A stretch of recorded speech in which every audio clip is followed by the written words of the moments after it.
年级第一名吃了啊。昨儿生日不是吃过了吗？还吃？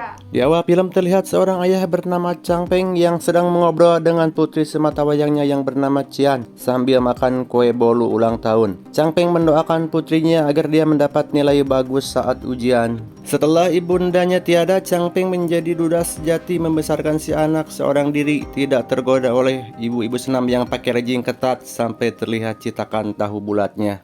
好，我又没说非要养，不养就行了呗。 反正我早晚都能养。 Sepulang dari sekolah, Cian nongkrong bareng teman-temannya sampai malam, selayaknya anak muda zaman now. Di lain tempat, Chang Peng yang baru menyelesaikan tugasnya sebagai mandor kuli proyek, ia pun mengirim pesan kepada si anak apakah dia sudah pulang dari sekolah. Di mana Cian yang sedang berteduh karena hujan deras. Ketika hujan reda, Cian berjalan ke arah stasiun kereta. Tiba-tiba tanpa ia sadari ada mobil putih yang mengikutinya.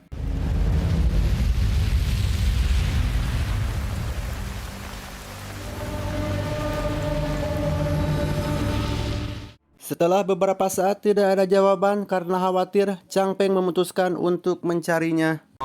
有什么消息你赶紧给我打电话好吧？喂，有爸爸？没有。 Keesokan harinya polisi menemukan mayat seorang gadis remaja di sebuah danau yang membuat perhatian banyak orang. Sumpah serapah pun terdengar dari mereka. Di sini diperlihatkan dengan seorang polisi bernama Jun yang akan memimpin investigasi tersebut. Dan ketika dia melihat mayatnya, ternyata gadis yang tewas itu adalah Cian.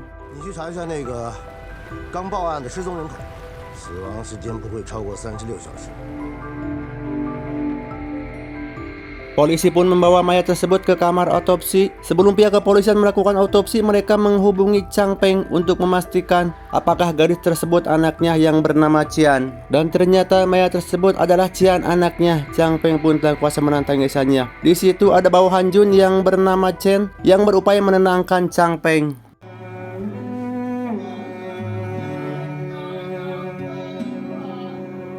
Setelah sedikit tenang, Jun pun menanyakan kepada Chang Peng apakah anaknya memiliki seorang pacar. Chang Peng pun jawab Cian belum pernah pacaran. Setelah melakukan interogasi, akhirnya kepolisian menduga Cian diperkosa sebelum meninggal.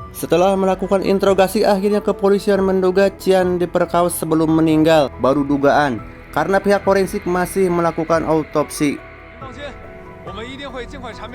Sebelum Chang Peng pulang, Chen berjanji bahwa dia pasti akan mengusut kasus ini hingga tuntas. Mendengar perkataan itu, Jun akhirnya menegur Chen yang asal jeplak ngomong yang mana hasil dari forensik pun belum akurat. Masih tersemat harapan di benak Chang Peng dengan pernyataan dari kepolisian. Akhirnya Chang Peng pun mendatangi kantor polisi hampir tiap hari. Bahkan dia rela menunggu sampai larut malam sampai mendapat kabar tentang pelaku yang tega melakukan hal keji kepada seorang anak. Hingga seminggu kemudian, Jun akhirnya mendapat keterangan dari lab forensik yang intinya mereka menemukan tanda-tanda obat bius, pukulan di organ vitalnya, sampai dengan tanda-tanda pemerkosaan. Setelah mendengar hal tersebut, Jun yang merasa iba kepada Chang Peng berusaha menenangkannya. Sementara Chang Peng hanya bisa menyesali karena pada malam kejadian itu dia tidak menjemput anaknya di sekolah. 这现在都没了，我还能为他存人吗？上面有我的电话。 Keesokan harinya, Chen dan Jun kembali mendatangi TKP untuk mencari petunjuk. Di sana mereka berdiskusi tentang bagaimana pelaku membuang korban di tempat tersebut. Dari pembicaraan itu, Jun memutuskan untuk mengecek CCTV stasiun yang lokasinya paling dekat dengan danau. Dan tidak butuh waktu lama dia langsung menemukan mobil putih yang digunakan oleh pelaku untuk menculik Cian. Lantas kita diperlihatkan dengan salah satu tersangka yang bernama Zhang. Dia adalah pemilik mobil putih yang baru saja ditemukan oleh Jun. Di sini dia terlihat sedang mencuci mobil tersebut untuk menghilangkan sidik jari milik Cian. Lalu saat membersihkan bagian dalam, dia menemukan ponsel si gadis yang ketinggalan. Di waktu yang bersamaan, ada polisi yang berpatroli di dekat rumahnya. Dengan sigap dia pun bergegas menyembunyikan ponsel Cian di rumahnya. Dengan keadaan yang gemetar, Zhang kembali mengingat kejadian di malam itu, di mana dia ternyata tidak pernah berniat untuk menyakiti siapapun, karena dia hanyalah murid sekolah cupu yang selalu dibully oleh kedua temannya. Pada malam itu dia dipaksa oleh dua pembuli untuk menjadi sopir saat mereka sedang mengincar mangsa di dekat stasiun dan kebetulan Cian berjalan sendirian di jalanan yang mulai sepi. Jadi tanpa pikir panjang, kedua badut itu pun langsung menculiknya.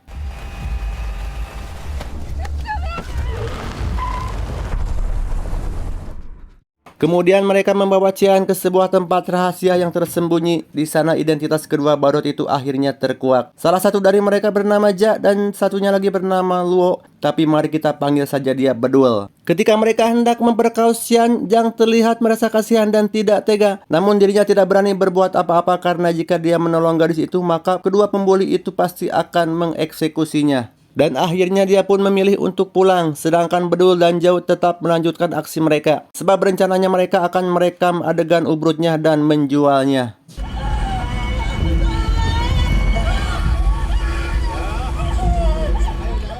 Keesokan harinya Chang Peng terlihat sedang berada di kereta. Di sana dia melamun sambil membayangkan masa-masa ketika putrinya masih hidup. 你怎么不笑呢你啊？找一个。 Setelah turun dari kereta, dia mengunjungi kantor kependudukan setempat untuk menandatangani surat kematian putrinya, sekaligus memilih foto untuk dipasang di rumah duka. Dan ini adalah hal paling menyesakan yang harus dilakukan oleh seorang ayah, yang mana dia berharap bisa merawat anaknya hingga dewasa dan menjadi orang yang sukses. Namun sekarang Chang Peng harus menerima takdir bahwa anaknya sudah tidak ada lagi. 要不然我又迟到了。 Sementara itu Jang terlihat sedang gusar di rumahnya, apalagi setelah dia mendengar berita tentang kematian Cian. Gara-gara berita tersebut, Jang pun dipanggil oleh Bedul dan Jau ke tempat yang sepi. Dan seperti biasa dia dibully habis-habisan oleh kedua badut itu. Di sini mereka juga memaksa Jang untuk tutup mulut jika polisi menanyakan tentang mobilnya. 那天晚上只有你自己一个人出去开车转了一圈，听懂了吗？明白了。和我们任何人都没有关系。 Namun kali ini Jang tidak mau lagi ditindas oleh mereka, dan untuk menebus dosanya dia memutuskan untuk mengirimkan pesan kepada Chang Peng melalui ponsel Cian, yang mana isi pesannya dia memberitahu tentang kejadian Bedul dan Jau, sekaligus lokasi persembunyian mereka. Setelah mendapatkan pesan tersebut, Chang Peng langsung menelpon Jun agar polisi bisa segera menangkap pelakunya. Tapi entah kenapa Jun tidak bisa dihubungi. Alhasil Chang Peng pun nekat mendatangi tempat itu seorang diri. Di sana dia menemukan tas dan barang-barang milik Cian. Lalu tidak berselang lama Jau masuk ke sana dan memutar video saat dirinya melakukan kebejatan kepada gadis tersebut. Di sini amarah dan tangisan Chang Peng berkecamuk, dan tanpa pikir panjang dia pun langsung mengamuk sejadi-jadinya.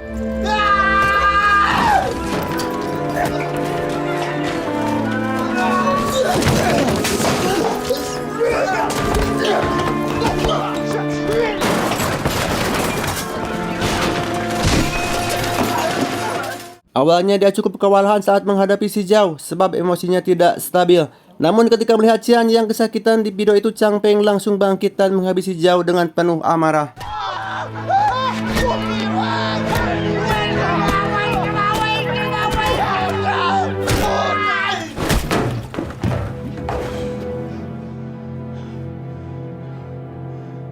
Setelah membunuh Jau, Chang Peng berusaha menjalani hidup dengan normal. Tapi sayangnya dia tidak bisa melakukannya sebab Cian tidak ada di sampingnya. Apalagi dia tahu kalau masih ada satu pelaku yang belum dia temukan.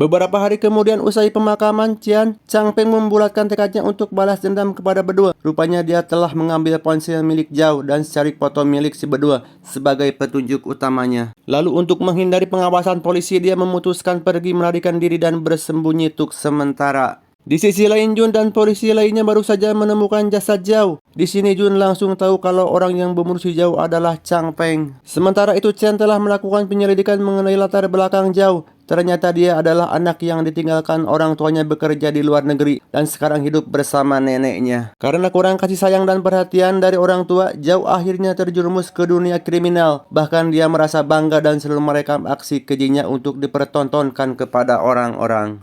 会向同学炫耀自己和女孩发生关系的事。和王天笑有联系的初中同学，除了谢宇之外，李明海外。 Setelah menguak kehidupan Zhao, polisi akhirnya menemukan fakta bahwa si Zhao sering membuli Jiang. Jadi Jun pun langsung mendatangi Jiang saat itu juga. Kemudian dia menginterogasi bocah tersebut dan memintanya untuk memberitahu lokasi si bedul. Karena takut dengan Jun yang sangat intimidatif, dia pun akhirnya memberitahu lokasinya. 你现在什么都不说，是因为你心里边害怕。庚子。 调频到了，有没有下车的？ Sementara itu Chang Peng baru saja sampai di sebuah pedesaan untuk menyewa sebuah kontrakan. Di sana dia bertemu dengan seorang wanita bernama Mei, pemilik kosan itu. Setelah melihat Chang Peng yang lusuh, Mei pun langsung merasa iba seolah-olah tahu apa yang sedang dirasakan olehnya. Di tempat lain, Jiang sedang dimarahi oleh ayahnya karena terlibat masalah dengan polisi. Awalnya Jiang hanya diam menerima semua ocehannya, tapi lama-kelamaan dia muak dan langsung menggebrak meja. Dia lalu mengatakan kalau ayahnya tidak pernah membelanya saat dibuli oleh para badut.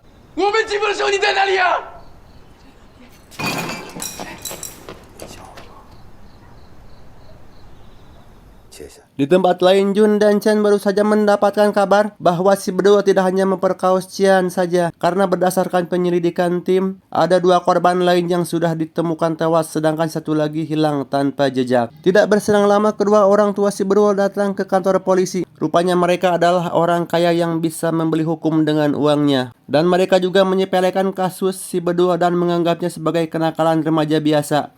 Bahkan mereka berniat menyuap sebagai bayar ganti rugi agar kasusnya bisa segera selesai. Dan saat mereka hendak pulang, ada salah satu ayah korban yang juga berada di sana. Seketika dia pun langsung menyerang orang tua si bedul dengan membabi buta. Sayangnya Jun malah melerai penyerangan tersebut.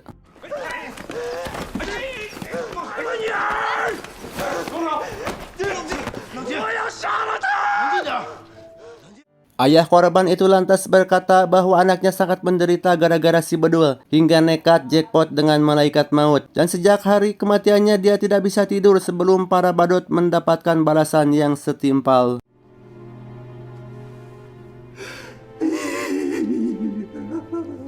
Dan akhirnya Jun mulai merasa dilema antara membiarkan orang tua korban balas dendam atau mengadili pelaku dengan hukum yang berlaku. Masalahnya dulu dia pernah mengusut kasus pembulian yang menyebabkan korban meninggal dunia. Tapi karena pelaku masih di bawah umur, mereka tidak bisa mendapatkan hukuman yang setimpal dengan perbuatannya. Sama halnya dengan kasus sekarang, di mana si bedul belum genap berusia 18 tahun, sehingga tidak bisa dijebloskan ke hotel Prodeo begitu saja.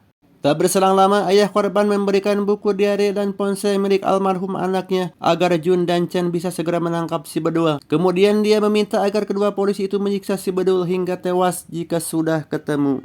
Tentu saja Jun mengabaikan perkataan orang tua si korban. Kalau kata saya mah mending disembelih saja burung perkututnya supaya nggak ada korban lagi. Di waktu yang sama, Chang Peng masih mencari keberadaan si bedul dengan melihat semua data yang ada di ponsel Zhao. Namun sayangnya dia tidak mendapatkan banyak informasi di sana. Alhasil dia harus mencari badut itu dari warung kopi sampai material, namun tidak ketemu.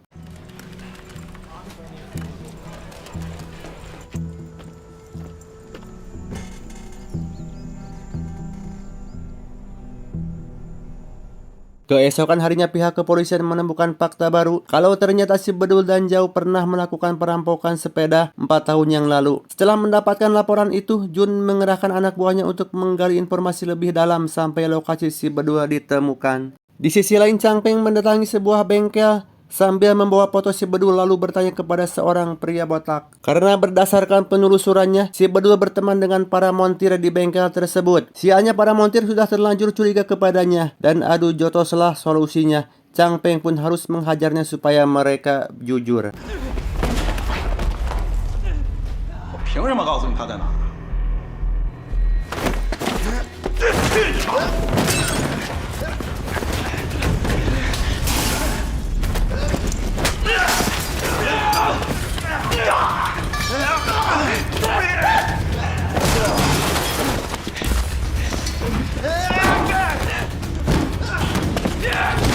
这不是挺硬的吗？啊！我操！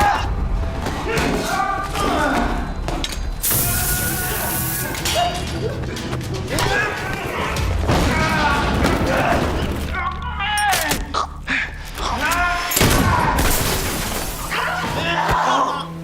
Kemudian Chang Peng mengambil senapan yang ada di bengkel itu beserta semua peluru yang tersisa. Di waktu yang sama, Mai terlihat berita di televisi yang menampilkan Chang Peng sebagai buronan polisi. Melihat itu tentunya Mei sangat terkejut karena orang yang menyewa kamar kontrakannya adalah seorang pembunuh. Dia lantas masuk ke kamar Chang Peng yang menggunakan kunci cadangan. Di sana dia melihat laptop yang menyala dan ketika membukanya dia melihat video penyiksaan yang dilakukan si Bedo dan Zhao kepada Qian. Sebagai sesama perempuan dia pun ikut merasakan sakit yang dialami gadis tersebut.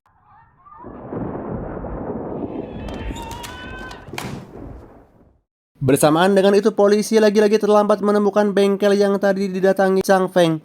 Ternyata para montir di bengkel ini juga terlibat perampokan motor yang dilakukan oleh si Bedul. Selain itu mereka juga menemukan fakta bahwa pemilik bengkel adalah penadah video obrot yang direkam oleh Bedul dan kawan-kawan. Lalu saat mengecek CCTV, Jun melihat Chang Peng yang masuk dan keluar dari tempat tersebut. Artinya Chang Peng adalah orang yang menghabisi para montir. Di lain pihak, Chang Peng baru saja sampai di kamar kosnya. Di sana dia sadar kalau Mei sudah tahu kalau dirinya adalah buronan. Dia pun meminta pemilik kontrakan itu untuk tidak memberitahu polisi sebelum dia membalaskan dendamnya. Tanpa pikir panjang, Mei justru bersedia membantunya. Dia bahkan menyediakan kamar baru untuk Chang Peng agar dia tidak ketahuan. Rupanya kamar itu adalah milik mendiang anaknya. Dan sebagai ibu yang pernah kehilangan buah hatinya, tentu saja dia merasa senasib dengan Chang Peng. Walaupun begitu, dia tetap menyarankan agar Chang Peng menyerahkan diri saja daripada balas dendam dan merugikan dirinya sendiri. Namun Chang Peng memilih untuk tetap melanjutkan misi balas dendamnya. 没几年，生子做一个好爸爸，他再也没有机会了，他再也没有机会。 Lantas Chang Peng melacak keberadaan si Bedul berdasarkan petunjuk yang diberikan oleh montir bengkel. Lalu saat hari menjelang subuh dia bersiap-siap untuk pergi dan membunuh badut tersebut. Dan berkat bantuan Mei dia pun berhasil lolos tanpa diketahui oleh polisi yang bertugas.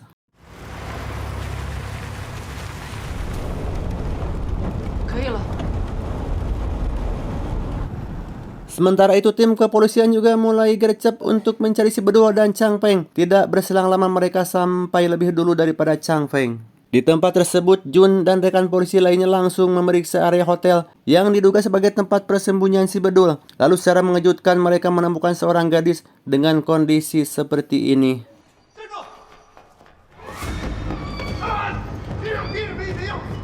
Kemudian Jun mencoba menanyai gadis itu tentang keberadaan si Bedul dan si gadis pun mengatakan kalau dia adalah korban yang hilang beberapa minggu lalu. Dan sekarang dia diancam oleh si Bedul jika berani melaporkannya ke polisi. Oleh karena itu dia memilih untuk tutup mulut meskipun Jun sudah membujuknya berkali-kali.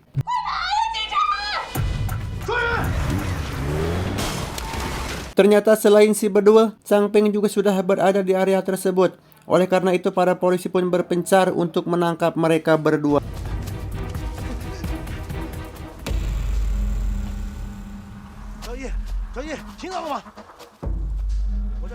Li Changfeng!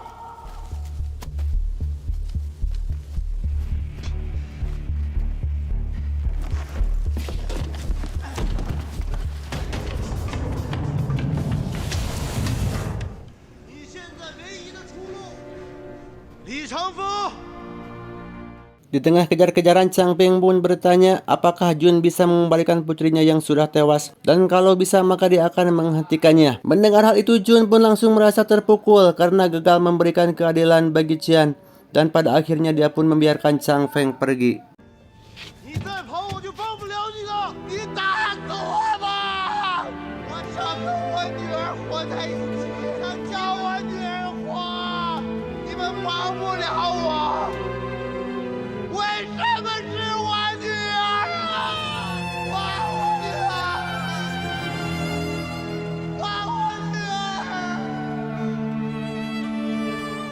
Malam pun mongkleng Chang Peng kembali ke kamarnya dan terlihat sangat putus asa. Dengan penuh rasa sakit, dia kemudian mengambil senapan dan berniat menyusul Qian. Namun entah kenapa dia tidak sanggup menarik pelatuknya.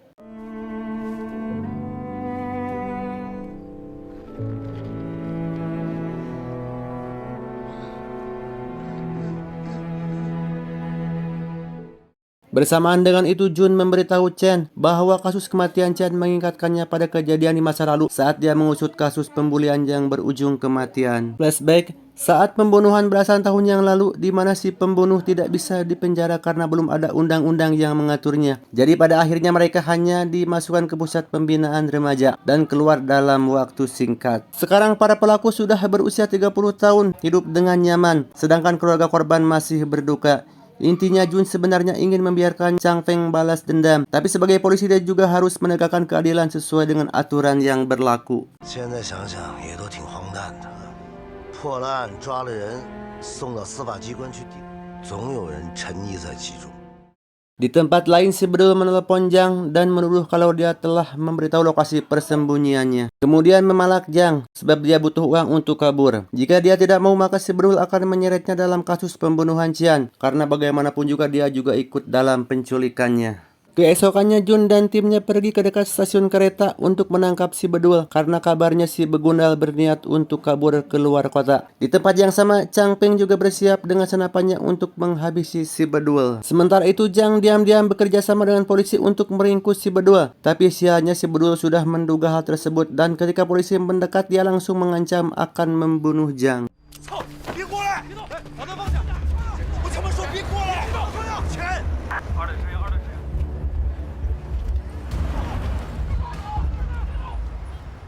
Melihat si Bedul yang kabur, para polisi pun langsung mengejarnya, begitu juga dengan Chang Peng. Namun ternyata si Bedul berlari cukup cepat. Ya, tapi dengan sigap Chang Peng mampu menghentikannya tepat di tengah banyak orang.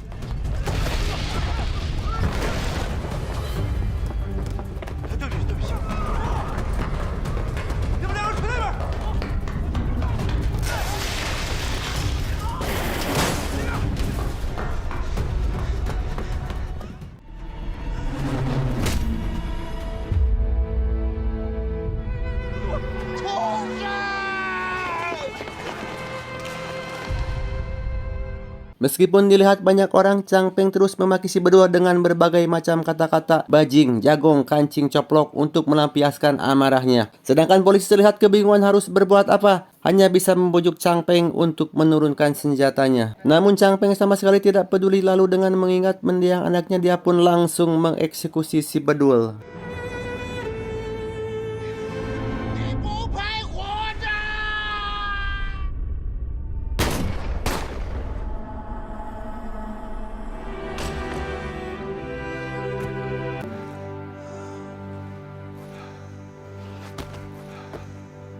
Sayangnya si Bedul masih hidup meskipun mata kirinya sudah meledak. Sementara itu polisi berhasil menembak Chang Peng tepat di dadanya. Di akhir hayatnya dia kembali mengenang masa lalu bersama sang anak. Dan setelah malaikat maut pun langsung menyebutnya.